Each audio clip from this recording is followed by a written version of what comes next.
Welcome to the Thursday edition of Take 5 for Torah. Today is August 21st, the 27th of Av, and this parsha is Re'eh, and on Thursday we usually discuss some element of the parsha. Today I would like to discuss a parish of the Netziv. We discussed him back on Monday as the event of the week. His yahrzeit is actually tomorrow. It's also my birthday.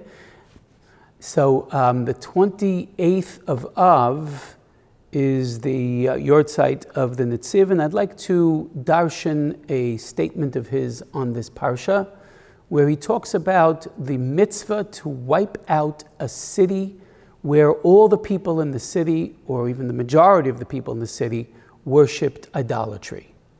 The Torah mitzvah is to wipe out the entire city, to destroy everything, every physical object in the city, to bring it to the street and burn it there in the street. And the people who didn't worship idolatry, the minority of the people in the city, they get to go, but without their materials.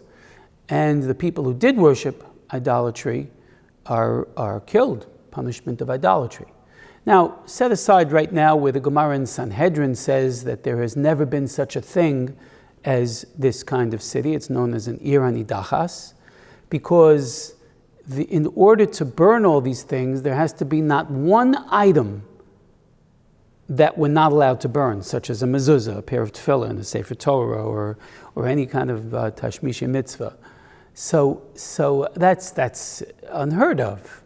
You have a whole city of Jews, and there's not one mezuzah, no meiser sheni, nothing that would qualify. The Gemara just says, all right, if it were so, then we would burn the city down like this.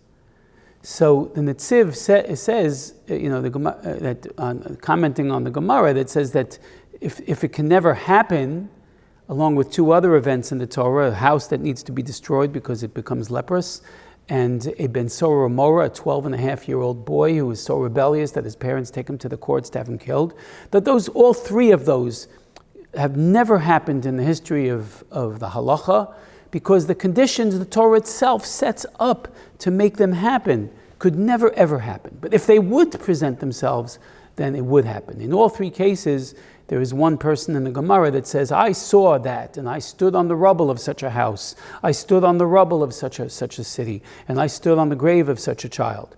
Okay, it's a dispute within Chazal, but according to the one that says that it's impossible to ever happen, so why did the Torah even tell it to us? And the Gemara answers, Drush v'kabel schar. Darshan it, expound it, and you'll receive some reward. So the Netziv expounds what the Torah says: if we fulfill this mitzvah of destroying this Ir Hanidachas, that God will have pity on us.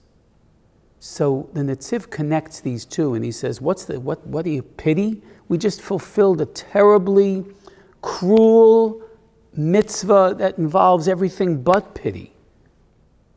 So the nature of this pity, the Netziv explains, it's a really groundbreaking Netziv with ramifications all over the Torah, is that even at such a time where the people are doing this, l'shem shamayim, they want to uproot the avodah zarah of the nation, you have to be very careful.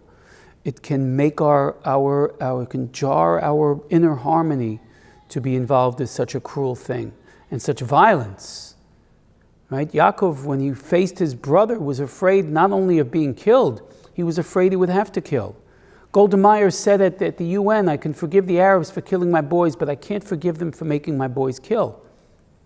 The Netziv says something similar about Pinchas, that Pinchas, after committing this very violent act in ending the plague that killed 24,000 people, God gave him a blessing of peace.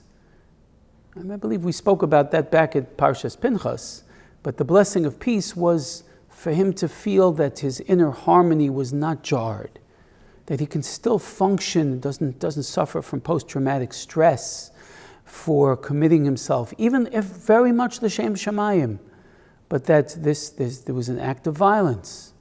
So we always prefer, chas v'shalom, we prefer that we don't have to do these things.